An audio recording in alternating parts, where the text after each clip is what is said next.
Welcome to my channel Kathavadati. कहानी अच्छी लगे तो like subscribe share and comment जरूर करें। यह लो छोटी बहू, काजू बादाम वाला दूध पियो वरना ठंड लग जाएगी। साधना जी अपनी छोटी बहू को दूध का गिलास बढ़ाते हुए कहती हैं, माँ जी अभी नहीं, थोड़ी देर में पी लूँगी, आप वहाँ टेबल पर रख दीजिए। काव्या काम करते कहती है, अरे पी लो बहू, वरना मेरा राजकुमार को कैसे दूध पिलाओगी। ले बेटा जल्दी से पी ले, फिर मैं चैन से अपने राजकुमार के साथ खेलूंगी। लाड जताते हुए साधना जी कहती हैं, अभी अभी तो इतना सारा खाना खिलाया है आपने, और अब यह दूध और नहीं खाया जाएगा मुझसे, आप दीदी जी को दे दीजिए। वह भी तो अभी माँ बनी हैं, उन्हें भी तो पौष्टिक आहार की आवश्यकता है अपने बच्चों को दूध पिलाने के लिए। अरे बेटा, बड़ी बहू गौरी को क्या जरूरत है इन चीज़ों की, उसने कौन सा बेटा जना है, उसकी बेटियां ऐसी ही हष्ट-पुष्ट हो जाएंगी। 3 बेटियों को जन्म देकर उसने कौन सा महान काम किया है जो उसे मैं काजू बादाम खिलाऊं। गुस्से भरी आवाज में साधना जी कहती हैं। साधना जी की दिल दुखाने वाली बात सुनकर गौरी अंदर से ससकती है, बच्ची को गोद में उठाकर कहती है, माँ जी जितना दर्द बेटों को जन्म देने में होता है उतना ही दर्द बेटियों को जन्म देने में होता है। दर्द हमें भी होता है माँ जी, पर आप यह नहीं समझेंगी, क्योंकि आपने बेटियों को जन्म ही नहीं दिया तो दर्द कैसे समझोगे। हाँ हाँ रहने दे अपना बेटी पुराण, बड़ी आई मुझे पाठ पढ़ाने वाली। ऐसा कह साधना जी अपने पोते को गोद में लेकर गौरी को जलाते हुए कहती हैं, मेरा लाल राजकुमार, मेरे कुल का दीपक।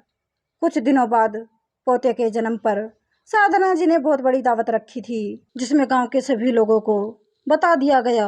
घर की बड़ी बहू इस बात से अनजान अपनी बेटियों के साथ एक कमरे में बंद थी, क्योंकि गौरी की बेटियों से साधना जी को कोई मतलब नहीं था। उनके लिए तो बेटियां सिर्फ सामान थीं बस, और बेटी की माँ घर में पड़ी एक बेफालतू की चीज की तरह जिसका कोई मोल न होता है। खैर इस तरह बच्चे बड़े होते गए और दिन प्रतिदिन साधना जी का पोते के लिए प्यार बढ़ता गया। काव्या भी कुल का दीपक देखकर फूला नहीं समाती थी। साधना जी और काव्या के प्यार दुलार ने निहाल को पूरी तरह से बिगड़ैल बना दिया। उसे जो दिल में आता वही करता, ना बड़ों का सम्मान ना कोई लिहाज। इसी व्यवहार के कारण उसे स्कूल कॉलेज से उसकी शिकायतें आने लगी। वह बुरी संगत में फंसता चला गया, अपने दोस्तों के साथ पकड़ा गया, पुलिस उसे उठाकर जेल में बंद कर दिया। निहाल गलत संगत और पैसों की आज़ादी की वजह से ड्रग एडिक्ट बन गया था। काफ़ी कोशिशों के बाद उसे स्टेशन सेंटर भेजा गया। निहाल की आदत और चरित्र की वजह से सारे समाज और परिवार में सब थू थू कर रहे थे और काव्या और साधना जी को दोषी ठहरा रहे थे। उन दोनों का लाड प्यार और पैसे की आज़ादी ने एक बच्चे को गलत राह पर भेज दिया था। वहीं दूसरी ओर गौरी और मनोज के अच्छे संस्कार और मार्गदर्शन ने उनकी तीनों बेटियों को लायक बना दिया। समाज में उन तीनों बेटियों की वजह से लोग उन्हें सम्मान देते थे। बेटियों ने पढ़ लिख कर अपना मुकाम हासिल कर लिया।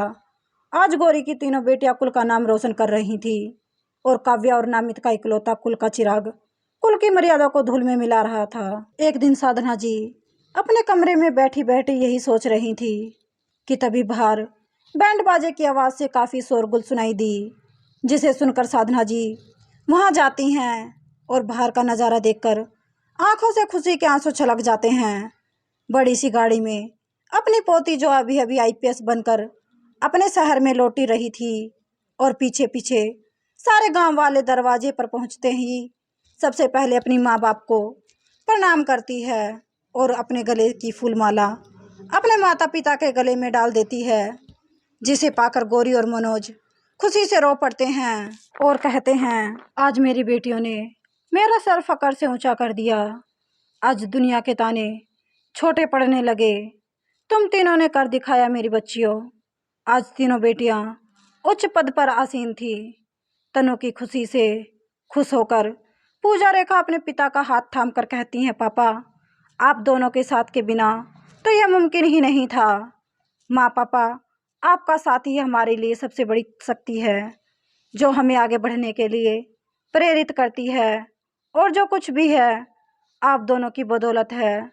दूर खड़ी साधना जी भावुकता भरी निगाहों से अपनी पोतियों को देख रही थी कि तनु आकर साधना जी के पैर छूकर प्रणाम करती है।